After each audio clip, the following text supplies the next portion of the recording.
From the hollers and hills of West Virginia, it's Heavenly Hills Homestead with another episode and a really windy, stormy day. Stay tuned. Boom!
Just the nasty foliage. Okay, so first of all, I want to talk a little bit about all this, all right, and what I've learned throughout my 1 year of trying to learn about growing giant tomatoes. So, if they got any kind of bad stuff on them, I'm gonna clip them off. I don't want no disease on the plants. If they got disease, it comes off. All right. So, what we're gonna do is we're gonna talk about this plant right here. All right. And you can see the mega bloom right here. All right. And so what a mega bloom is, all right, is if this right here, if all these blooms right here, or two of these blooms or whatever, right, however many of these are fused together like that, right there, they just run into a head and they fuse together. You can see that right there. It's very clear what's going on there. All right, so you can see where this is fused together. I'm gonna pinch these off right here.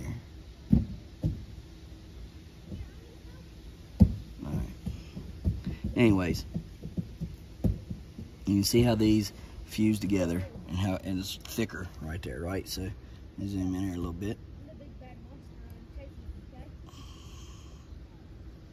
All right, so you can see it's a thicker stem coming out to the blossom. And like I say, that would be almost like if you were to take all of these right here, all these blooms right here, and you fused the stem together, and then you fused the blooms together, okay? And it creates a mega bloom like that, all right? And you only get X amount of mega blooms, right, per plant usually. And they're very noticeable because they're, like I say, they're a lot bigger. Some of the things that I do to get mega blooms, to encourage mega blooms, is I use a higher phosphorus fertilizer, okay? That will, they're all generally, let me just say this so people don't, you know, misunderstand or something. So generally, all tomatoes will produce a mega bloom. Now that bloom will vary in size depending upon nutrients, depending upon variety, and depending upon you know, some other factors, you know, like for instance, you know, if you put fertilizer in the hole or if you didn't, you know, if you only side dressed it or you know, top dress, whatever you want to call it, or you didn't, right? Several other things, like mycorrhiza can play a role into the size of the mega bloom, but most generally, all tomatoes will have a mega bloom. Generally, you can pretty much go to any tomato plant, low on the plant, and you will find a mega bloom. Now, that doesn't always mean that that is going to pollinate. They are difficult to pollinate. Hey, I'm trying to do a video. They are difficult to pollinate. They are a little bit harder to get them to grow, and then they can quit growing just as easy as they started, right? So they have issues with trying to continue to produce, right? So what giant growers have done is they found Domingo tomatoes and they found Big Zack tomatoes, and now there's one called the Big Wixom, which I believe is the cross between a Domingo and a Big Zack. And that has allowed, they were already, you know, giant tomatoes, really. They were already big tomatoes. People would, you know, use them to grow some really nice big beefsteak-like tomatoes. But what we've done as giant growers is we have continuously grew the strains out, right? So we grew those varieties, which grew us big tomatoes, and you know, we took 2, 3, 4 pound tomatoes and we bred them with 2, 3, and 4 pound tomatoes. And then as we continued to do that, we came up with strains, right? So we have strains. We have like the same as pumpkins, or if you're a dog breeder, a lot of times people can understand this when you compare it to dogs. So if you get a hound dog, for example, that is a Grand Night champion, and you have, you know, breed that dog to another Grand Night champion, your likelihood of getting pups off of that are going to be Grand Night champion are increased, as opposed to if you just go get a hound dog from Bubba and a hound dog from Joe Dirt, and you breed them two together, your likelihood of getting a Grand Night champion are slim to none, right? So pedigree means a lot of things. The other thing you can look into this is that tomato breeding, pumpkin breeding is the same way. So you look at the stock, you look at the parents, you look at the grandparents, you look at the great-grandparents, so on and so. You look at the lineage of the plants, the lineage of the pumpkin, or the lineage of the tomato, and you can see, well, did it produce good, you know, did it produce a big tomato? How big was the tomato? Was it a heavy tomato in comparison to its size? You know, maybe it measured, you know, 12 inches round, right? Which is kind of small, because some of these can measure like 27 inches. So let's say it measured 12 inches round, but it, you know, and the weight for a 12-inch round pumpkin, or tomato rather, now I don't know this, I'm just coming up with it, but say a 12-inch tomato weighs 3.5 or 4 pounds, right, on average, and your 12-inch tomato ends up weighing 5.5 pounds. Well, you would be heavy to chart. You see what I'm saying? Like, so there's a chart. I don't know that there is for tomatoes, but there is for pumpkins, and we measure our pumpkins through an OTT, and we put it in over the top calculator. We put that into our calculator, which you can find online. You can literally Google OTT calculator, and it'll pop up for your pumpkins. Now you take that and you put your measurements in, and it gives you a number based upon years and years and years and years of measuring these pumpkins and weighing them.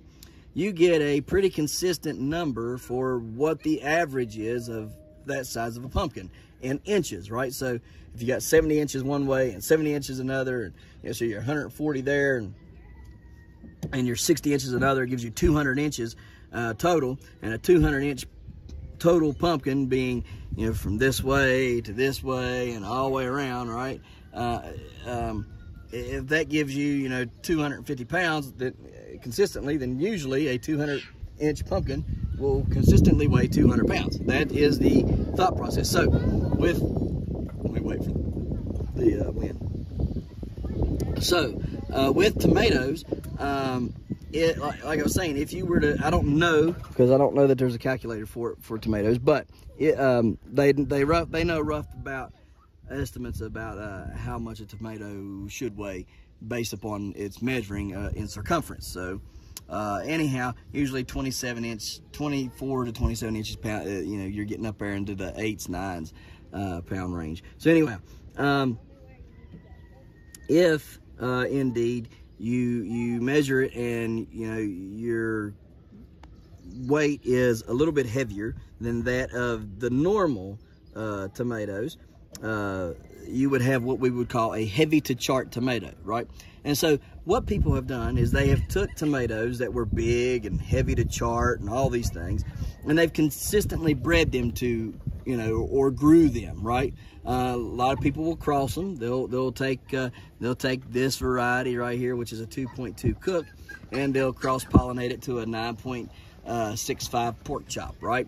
And so they're just crossing their line into another line, or another line into their line, to increase their line or their lineage, right? The same as if you were to go and get a stud dog, right? And you don't buy the dog, the male. You just stud to him. You go and you pay a stud fee, you stud to him, and then you know you increase your genetic potential off of that dog. Well, it's the same thing when you're breeding tomatoes, or you're breeding pumpkins, or anything really that you can cross like that.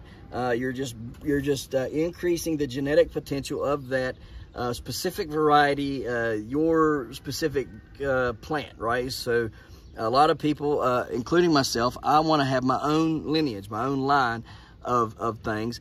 And I'm also working on making a disease-resistant, pest-resistant tomato by breeding my giant tomato line with the spoon tomatoes that are naturally disease and pest and drought tolerant, okay? And so by breeding my tomatoes like that, I will eventually have a disease-resistant and pest-resistant and drought-resistant strain of actual giant tomato. Okay, so those are things that we're doing here, and trying to increase the genetic potential of my lineage of giant tomatoes. And so just wanted to give you the rundown on that. If you got any questions, concerns, comments about that, you know, you feel free to go on ahead and ask away. I would encourage you, if you are wanting to get into tomato breeding, which I think is very, very awesome, and for a topic for a different day and a different discussion. One day I want to have the talk on breeding breeding tomatoes and breeding peppers.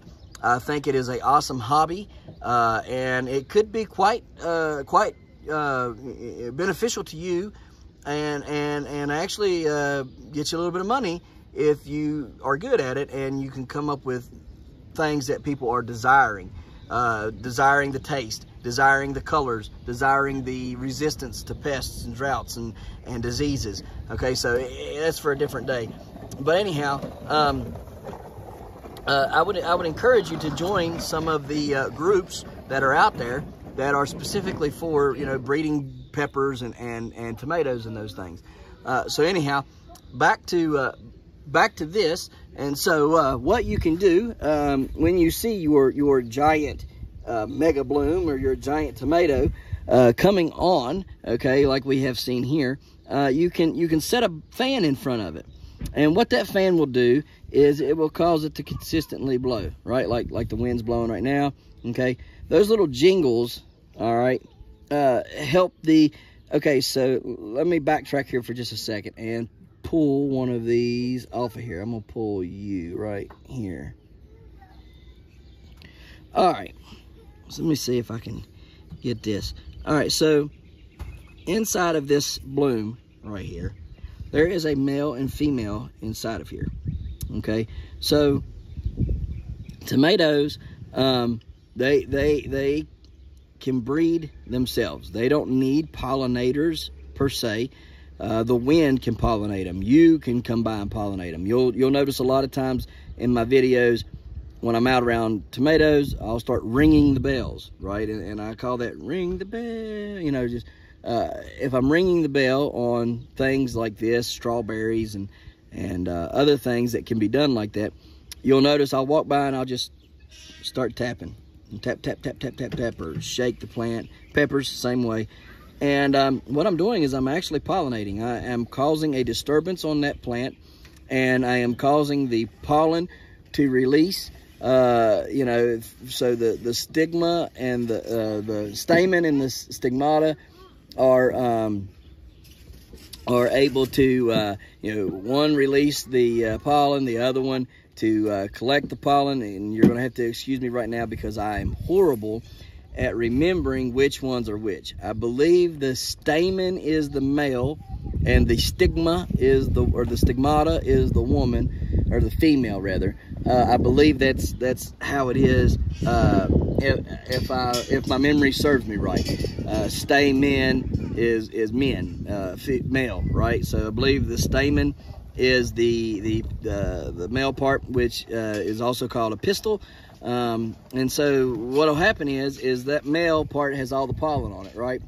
And when you come by and you tap it, shake it, whatever, it releases that pollen. And then on the stamen, or no, not the stamen, the stigmata, or the stigma, what you'll see is it will start collecting that pollen and putting it down through to the ovaries, right? The ovary. And so it's a little different breeding tomatoes, pollinated tomatoes, than it is a pumpkin, where you need a male flower and a female flower. But you get all of them off of this one on tomatoes.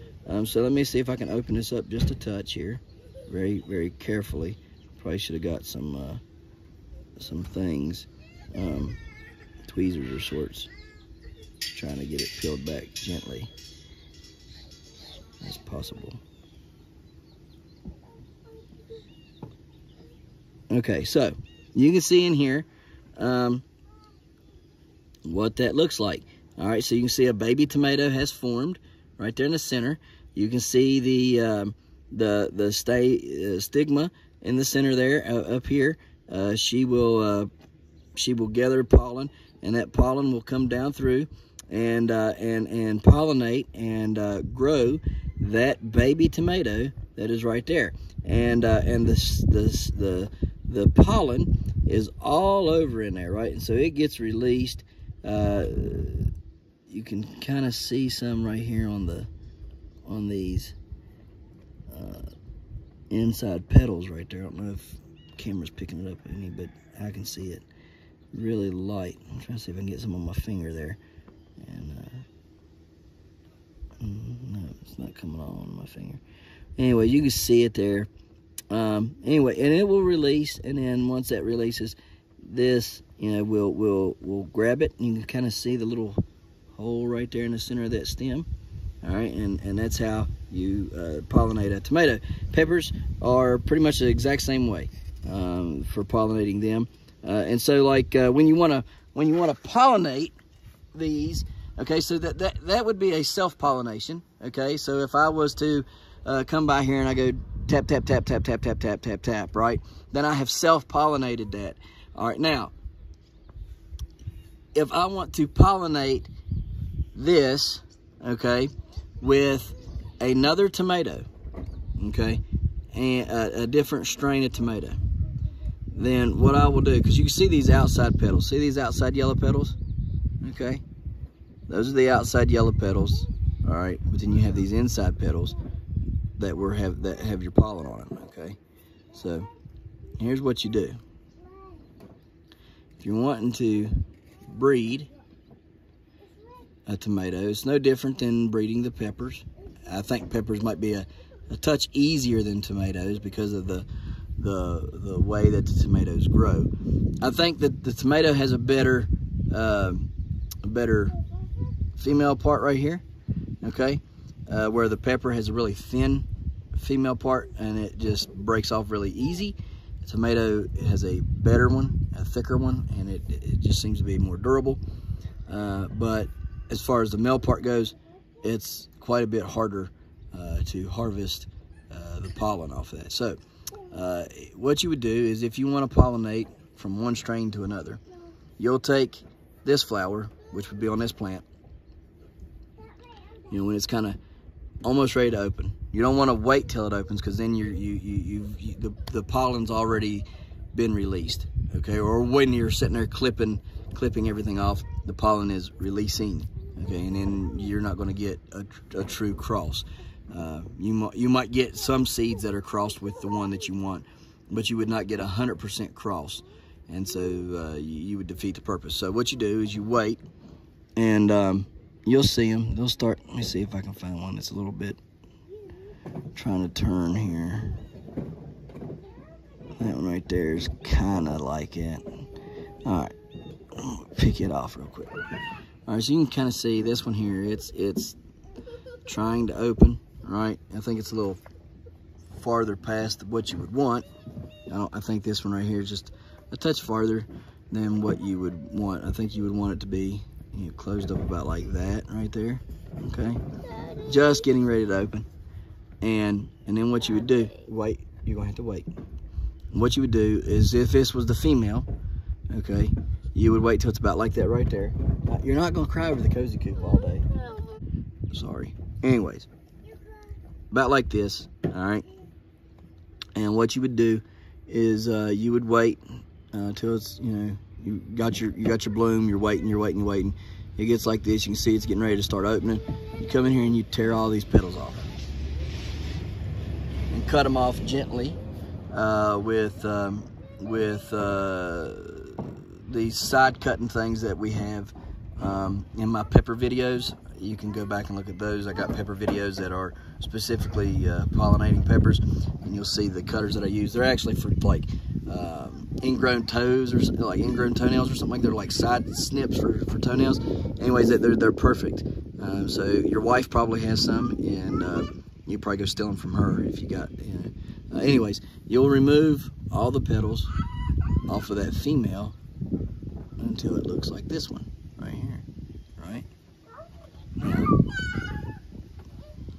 Alright, so it'll look like that. Alright, it'll be on the plant. On the plant, it'll look like this, okay? And it will start out looking like this. Alright, like that. And then when you're done, it'll look like this. Alright, now, what you do for the male is you get your male and you just snip him off, okay? And he can actually be a little farther along than this. He could be, you know, opened up quite a bit. You know, you don't want him all the way open because all of his pollen might be gone. But you open him up.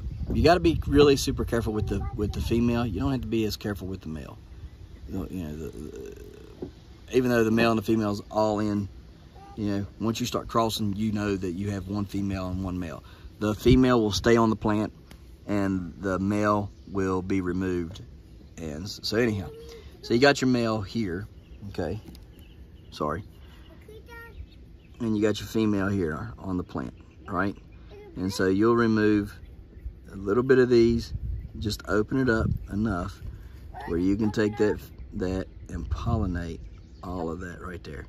And I've even seen people just take it and slip it right over, just like that right there. Hang on a minute, let me get it right. I'm trying to watch through the camera. Yeah, it's right. Just like that right there. I've seen them do that right there and successfully pollinate one to the other. So like I say, you got to be very timely with your female, very careful with your female.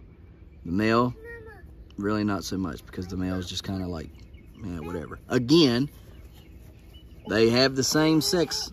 They have both sexes inside of this. They are both male, female. Okay, they produce their self.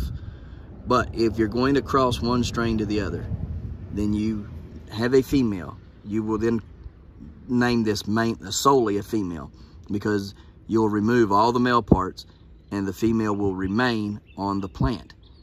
And then you have a male, because you're only using it for the male part. You're not using it for the female parts. You're using it to pollinate with.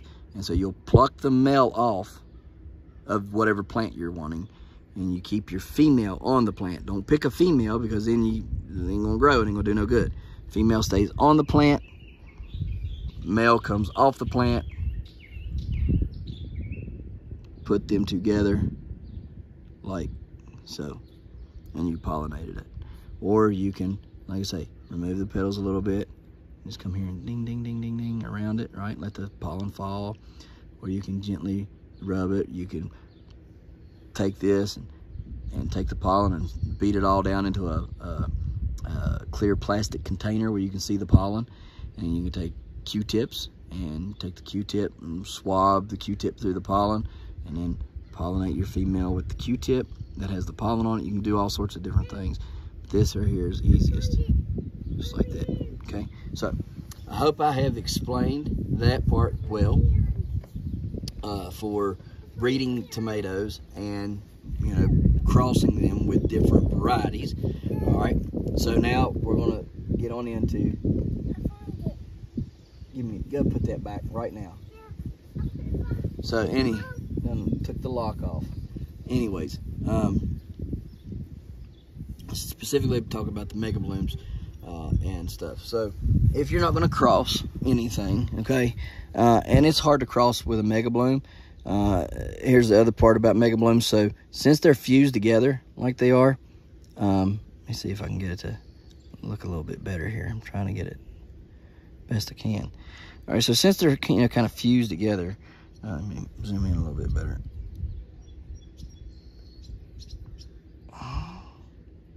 All right, like I was saying, since they're fused together like they are, a lot of times what you'll see is people will get half pollination. And so, like, say, I think this one right here is a 4. It looks to me like a 4, 3 or 4. I think a 4 is what that is. It looks like a solid 4 to me. What you'll get is, it might be 5 actually. Anyways, you'll get half pollinations, and half pollinations of what that is because it's fused together like this, and you'll get some tomato part of this, you know, because it's fused blooms. So you'll get like 1 or 2 blooms to open one day, 1 or 2 blooms to open the next, and sometimes it takes 3 to 4, sometimes 5 days to have full pollination. And so what people will do is they'll come out and say, oh, I got a mega bloom. Tap, tap, tap, tap, tap, tap, tap. Walk away and forget it, right? And they're like, oh, we're done. We don't need it no more. You know, I did my part and I pollinated the flower. And they'll come out and one part will look good and the rest of it will look bad. And they're like, well, what's going on with it? And what they've done is they only got half pollination because they didn't come out here for, several days consistently and pollinate and tap it. Or you can take an electric toothbrush, the vibrator, you know, the electric toothbrush that vibrates. You can take that and hold it right here on the back, and it'll, you know, kind of mimic like a bee, right? And so that will cause it to pollinate. Again, you can put a fan in front of it, and that'll just cause it to sit there and move and pollinate like that, right? Because you're jiggling it. You can literally do what I just done, which was jiggle it like that, right? Or tap it, right? Or come up here and just ring the bell, what I call ringing the bell. Ding, ding, ding, ding, ding, ding, ding, ding, ding. Okay, all those things can cause pollination of your mega blooms. Now, again, like I was saying, you will get you'll get some of this, that won't pollinate today or tomorrow or the next day, and so you want to be mindful of that. That because they are, you know, all these fused together. I mean, look at this prime example right here. If all these fused together, well, look at that one big yellow flower right there. Well, these other flowers are like 2 to 3 days behind. Some of them may be a week behind, right? Like this one right here is like a week behind, and so what you get is this part will live, and then maybe the other parts will live, and then you'll get that one part that ain't living, it'll die, and either the like a circuit, right? Because because they're fused, it almost creates like a circuit, if you want to think of it like that. And so because it's not fully connected, not a full circuit, you have rot, disease, whatever in that one that did not grow, and so the rest of it won't grow, or the flow of water and nutrients and things just trying to go through. So you got good growth, bad, right? And it just can't keep going to get good growth. So like if you looked at this and it was a circle, all right, and you start up here at the 12 o'clock position right here, okay, and you got good growth all the way over here to the 9 o'clock position right here, and then at 9 o'clock that bloom didn't do well. Well, then from 9 to 12, all that growth is no good. So you get good growth all the way through here, and then when it tries to complete the circuit to go back up here to 12, it can't. And so what happens is it dies, right? And that's just a easy, quick way to try to explain something that's much more complex than that, okay? Just trying to keep it simple for all of us. So anyhow, that's one reason why they will not do well, not grow, and will die. Another reason, they will rot. You know, so, you know, say you got, you know, all this, and then like these small ones right here, they just decide they're not going to pollinate, and so they start to rot, and then the rest of the tomato goes down because the rot just literally eats it from the inside out. So you have that happen as well. And then the other thing that can happen is it just, some of them just will not pollinate. Some of them, they're just like way too many blooms. Like last year I had one, and I kid you not, it was bigger around than my thumb, and it looked like a miniature sunflower. Like it was literally 5 of these put together. Okay, I mean, if you could imagine, it was like that big. All right, and hang on a minute. And it seemed like it pollinated. I thought it pollinated, and I thought, man, I got a really big tomato here. Like I'm going to have a state record, because I mean, it was looking great, and it just fell flat on his face. I mean, by the time it was done, it looked like a string, like a caterpillar. Literally, it was like up and down and up. It was just odd. It was probably like 20-something blooms put together, fused together. It was the craziest thing ever. But it just didn't take. Was it me? Was it the plant? Was it the? I mean, I don't know. I would assume more on it was the plant, the way that those were fused together. It just looked great, looked good, just theoretically great, just not physically capable, right? So if that makes sense. So you know, in theory, we want these big mega blooms, right? We want these 3, 4, 5 more, you know, mega blooms fused together, because in theory, it's going to create a bigger tomato when you got all of them fused. But in reality, in the physicalness of it, we don't know if it's viable, because the majority of the time they will not produce when they're get so big. The likelihood of them doing anything is, you know, past 7, I think, is very, very few and far. The majority of people who grow giant tomatoes and grow well and grow them to epic proportions are growing them, you know, with 2 to 3 fuse, right? So a mega bloom that's only 2 or 3 tomatoes put together, right? Because you got to think, if each tomato can grow 5+ pounds, because you can get a single tomato, you can get one. I can get this tomato right here. If that was a nice big size regular single bloom, I could grow that tomato to 5 pounds plus. All right, 5, 6 pounds, right? I think is what people have gotten singles to. Correct me if I'm wrong, pork chop. But I think singles have gotten up to like 5, 6 pounds by themselves. So if you can get a single to get to 5 to 6 pounds, if you have 2 or 3 fused together, okay, then you have the potential of 5 pounds, 6 pounds per. So that would be 12 to 18 pounds, roughly, if they can get up to 6 pounds apiece. So there's kind of how you got to look at it. And so I hope I covered everything. I'm trying to think, because I didn't do any notes. I'm trying to keep this video short so I can edit it and then send it out there to y'all so I can do another video for today. But the mega blooms, like I say, you can get them using fertilizer that is high in phosphorus. It will cause more blooms. It will cause bigger blooms and higher mega blooms. So higher phosphorus, but be very careful that when you use it. I use Moab and some other things. You know, just look at that middle number. Your NPKs. All fertilizers have an NPK. You know, your nitrogen, your phosphorus, and your potassium. And so that middle number, your nitrogen is your first number, your N. Your middle number is your phosphorus, your P, and your third number the K is your potassium.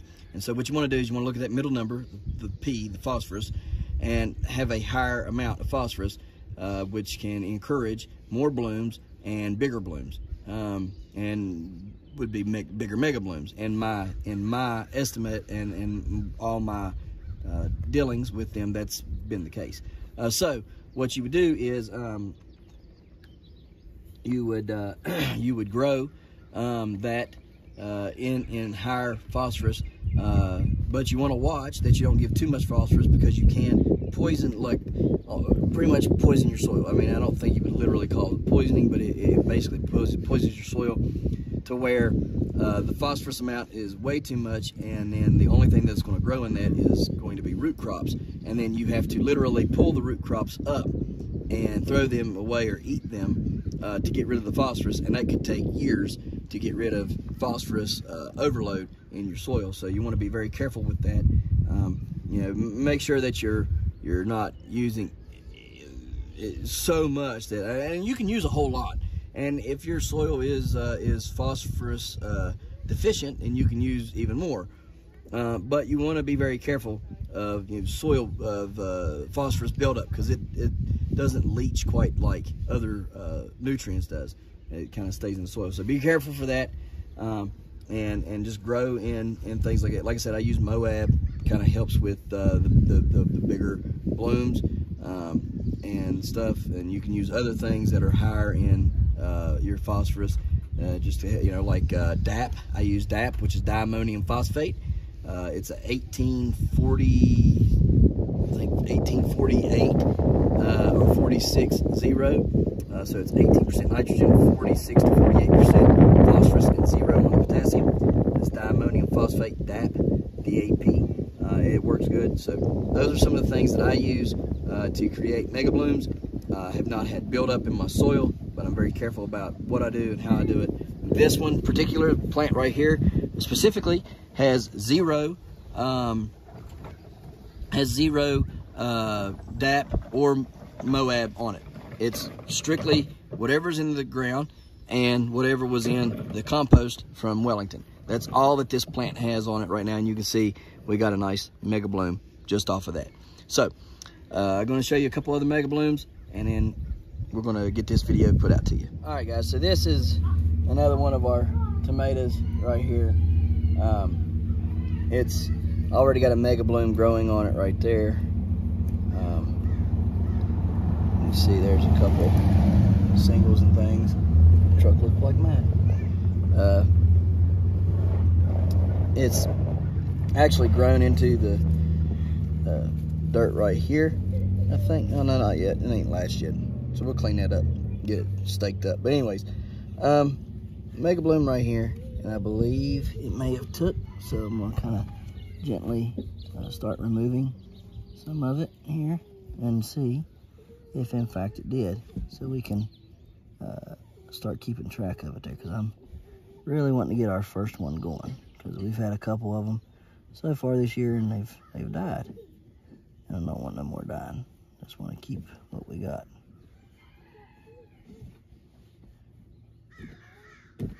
Okay, so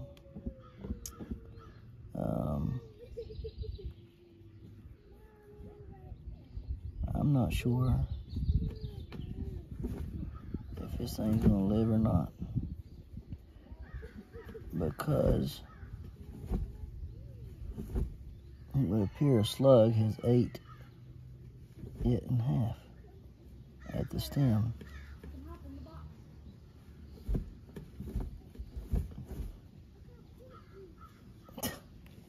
Ain't that some bull crap? It did take. It was German. It was pollinated.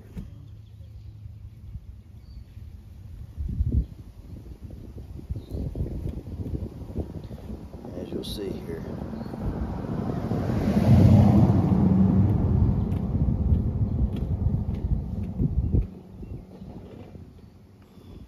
Look how big that thing was. Thanks to the slugs, it was 8. So That was 1, 2, 3, 4. I believe 4 of them pollinated or fused together. You can see 2 of them right there fused together really nicely, and then 2 more following that. So yeah, well, it is what it is, I guess. You know, you can't win them all, I reckon, but that's it's pretty troubling. Get that many. I done had to make the 3rd one that's died this year. So anyhow, there'll be more come along. I did hear one giant grower said he would rather have one nice single as opposed to one giant double or triple or quadruple, whatever. Trim these up here a bit. Another guy did tell me not to trim off the whatchamacallit, the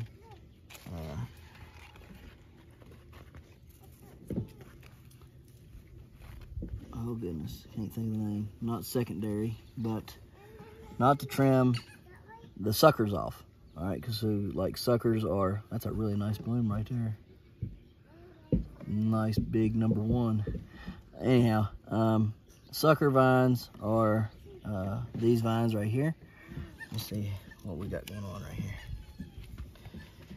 All right, so sucker vine. This would be a sucker vine. Let me zoom out. All right, so this right here would be a sucker vine, and here's my main vine right here, and this is a sucker vine, which I might end up cutting that off and rooting it. I might do that. Anyhow, right here at the crotch of every plant, of every tomato plant, you'll have your main limb, main leaf and stem, and in the crotch where it meets the main vine, right, meets the stem, right in that crotch, you're gonna see this right here, right in that, like almost like an armpit, right? That's a sucker vine, okay? That literally is another tomato plant. You can pinch that tomato plant off and create a clone of this very plant right here. And so I'm going to show you that and what that looks like here in just a moment, because we have some growing already and going that you guys, if you've been watching since last week, you've seen. Look at that beautiful little tomato ready to go. Is any more ready here? Not yet.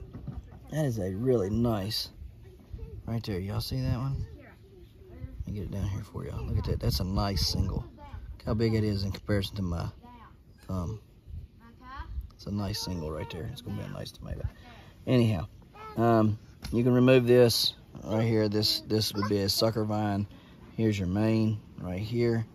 You can cut that off. You can cut any of the suckers off and turn them into another tomato plant. I was told, however, not to cut the suckers off, so I'm not going to cut it off. I am, however, going to start training this, maybe to stand up. I might train it to stand up, so we'll get that taken care of here in just a minute. But yeah, all these down through here, all these under this limb right here, this is a sucker, this is a sucker, this is a sucker, this is a sucker, that's a sucker. These are just regular ones that need actually cut off. Get rid of it so disease doesn't hit it. So yeah, that's everything on this. Now let me take you over here in this, show you these last things in the video. Okay guys, so kind of show you what we got going on here. So these right here are sucker vines, okay, that we cut off of tomato plants right in there. You can see them right there with the dowel rods there. Okay, so those dowels are propping up some tomato plants. These were suckers off of those tomato plants, and we stick them in water. Stick them in water and look at the growth. Look at all that. That's been a week of growth for them roots. And so they're very healthy. Now they'll grow suckers, see? That's why tomato plants are vines, really. They're not like a plant per se, they're really vine. like not a bush plant rather, but more like a vining plant. Like I said the other day, these purple roots right here are growing. You can see that in this video. We really need to get these planted out somewhere so they can start to do their thing. See all these right through here? All that. Wherever a tomato touches water or dirt, it will root, okay? And the reason why, see all those little fine hairs all over that tomato plant? That right there is exactly why they root, because every one of those little roots turns into a new tomato plant. So that's why a lot of people will bury them deep in order to get that. Again, now these, I believe I can bury these deep because they have they're man, look at all them roots trying to come up right there. I mean, they're roots all the way up the stem of that thing. I believe I could do these that way, bury these deep, but I don't believe I can bury should bury my new one, the regular ones deep. Like say this right here, if this was a giant, no, these right here are giants. These are giants right here. So say I took this right here, I see all these hairs all the way up through there. Well, I'm like, oh, I can get all kinds of stuff there. Well, you don't want to bury it all the way up to there. It's just not going to do good. So you would bury it like you got now, because all through here, they say on the lower trusses is where your biggest and best mega blooms come from. So you're potentially, if you bury the giant ones deep, you're potentially burying that mega bloom up. Now I don't know if it's scientifically a fact or what, but that's just what I was told by some people that can grow some really big tomatoes, and I tend to believe people when they consistently do things over and over again. So that's what we got on those over there, and how you can root them. So say you got tomato plants and growing, and you don't have any more seeds, right? And you're thinking, man, I need these plants. They look like they might end up failing me, or the disease might get them, or you're worried maybe they're in a bad spot or something, right? You just, whatever the reason is, go and find a sucker vine on it, cut the sucker off, stick it in water, let it sprout and grow roots, and then stick it where you want it at. Or if the other plant goes down, you got a backup, right? That way you're not having to plant and start from seed. A sucker vine will grow far quicker. A lot of people will actually grow from the suckers. Like say they'll grow 2 plants, but they want 6, so they'll grow 2 of them by seed, and then they'll take and crop off those first sucker vines and get them growing roots, and then they'll plant those and make their 6 plants. So that's what a lot of people do, especially if you don't want to waste a lot of seed, right? We got another really nice big #1 right there. As you can see, there's no more megas on this right now, so that's kind of heartbreaking, but it is what it is. I got to tie this rascal up some more. Oh, that's a nice one. Look at that. It's a nice little tomato right there. It'll be a good one, I believe. I'm gonna have to watch him, see what he does. Might end up cutting the rest of these off here. We'll see. We shall see.